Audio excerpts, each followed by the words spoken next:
since the beginning, since 1991, I would say. How many years is that? 30, I guess it is. Yeah. There are actually 5 people who kind of got things started. Chunks of Bro, Daniel Lee, another Korean, Shah Marabi from Afghanistan, and a sociologist, Jim Hewer, and a mathematician, me. I think Dr. Rowe's goal was to sort of create an opportunity for people to see each other face to face, get to know each other, and maybe reduce the strife and stress of the world. Huber and I were always interested in international things, especially international eating, and I think actually the idea of the society was born on a bus trip into New York City to eat to eat ethnic food with Dr. Rowe, but ethnic always meant Korean food. So we'd go into New York City and go down to 32nd Street, and which is just packed with Korean restaurants of all sorts, and we would eat Korean food. But that's kind of where the idea was formed, on that bus trip into the city. But I think Rowe, in the back of his mind, wanted to do something. And he and Lee and Marabi were also part of a society called the Third World Society, which folded about that time. And they thought there was a vacuum for mainly faculty members from, I guess we used to call them foreign-born faculty members. I'm not sure we still call them that. But anyway, faculty members from abroad that were teaching in the States and in some place where they would feel welcome and could present their research. So that's kind of the beginnings back in probably 1990. And then we incorporated in 91.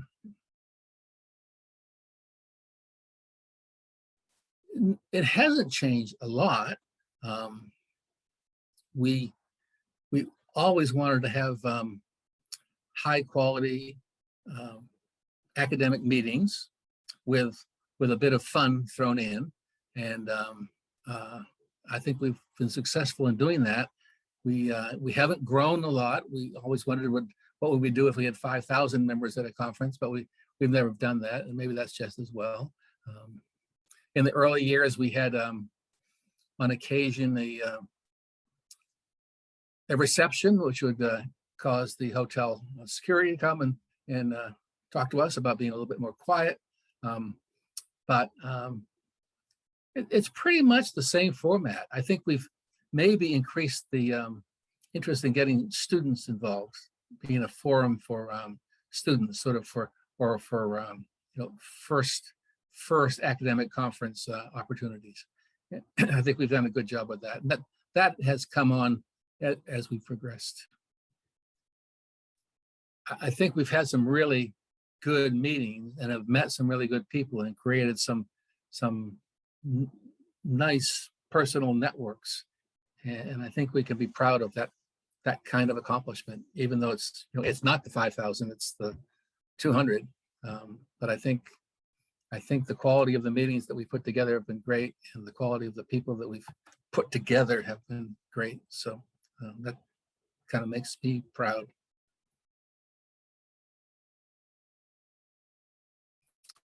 Back to China, that's the next challenge, and I think we have to face our challenges.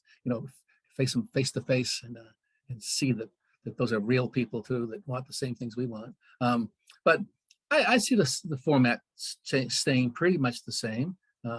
We want to provide a high quality forum for people's research. We want to encourage research on international things, effects of globalization. We want to encourage students and younger faculty members to present. So I think we pretty much, I see it staying the same. Although, as we get closer and closer here, we pass the torch to younger people, and it sort of becomes something for them to mold and shape and probably morph into something a little different. But I think we have a good model.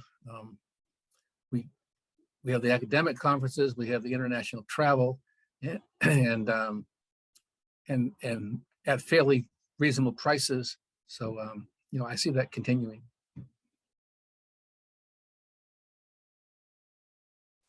GASI has been sort of another component of my professional career as a mathematics professor. We're a little bit narrow in what we do, and this gives sort of me a chance to expand into other areas. I often say the mathematicians have some fun and need to have some fun, and GASI has been my fun. We have to go out there and do international things. Early on, I think it was in 1991, the university put out a call for who wants to go to China and teach for the summer, and nobody took it on except me and Dr. Rowe, and we went down to Shenyang in northeast China, and we were there for 8 weeks. I was doing some mathematics and computers, and he was doing sociology, and I figured that was the start. And after that, in addition to GASI, I started doing, you could call them study programs, study tours. I don't like the word tour exactly, but study programs, study abroad programs for students and also faculty and like high school teachers, and covered almost all of China. It's not unlike any other academic conference, except maybe in the diversity of people that attend. We have our paper sessions and we have our plenary sessions. We also throw in a component of having really good coffee breaks and often good meals, or finding good meals in our local venue. That's something that we do, and we always throw those in with the registration fees. So it's a pretty good deal. So GASI conference involve eating and schmoozing in addition to the academic component. So I think people have fun at them. And at some academic conferences, you go in and give your paper, and there's always people in the room that sort of challenge you, and give you a hard time. And that's not what happens at GASI conferences. It's really a very supportive atmosphere that we've created, and I think that's a positive. I think back to one of my colleagues who's now a university president, and I convinced her to go for the first time, and she said she heard things that she would never have heard before in different areas, because it's multidisciplinary and interdisciplinary.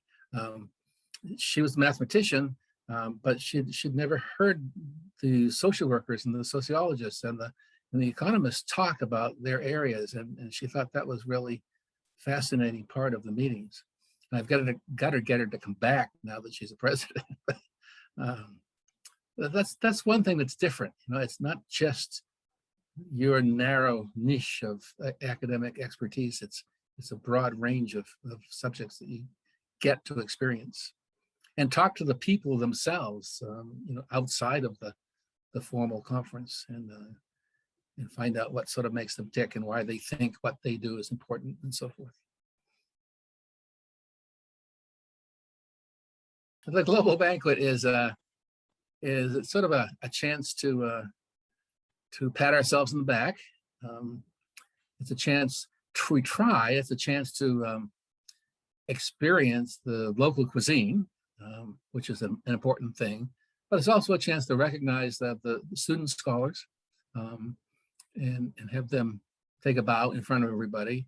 It's a chance to recognize the people who have sort of served GASI in one way or another, through being officers or in some cases donating to scholarship funds. So it's a recognition banquet. It's the food, if we can, it's the local traditions, if we can have music, and so forth. So it's a sort of a, George Abango once said, don't call it a banquet because the hotel will charge you extra. Just call it the global dinner. But it's kind of the global gala in a way. It's a gala without bow ties and dinner jackets, but fun. One of the early ones of the whole gang of travelers on the Great Wall, sort of posing for a picture on the Great Wall with some of the original members. That's one.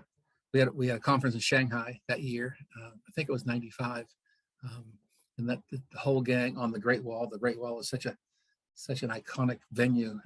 That was terrific.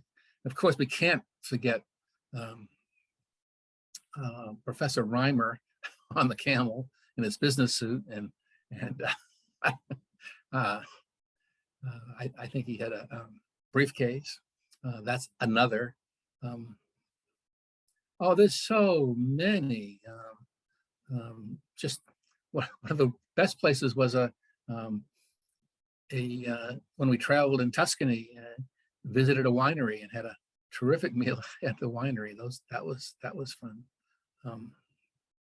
So I don't know. There are so many memories that compete for what stands out the most, but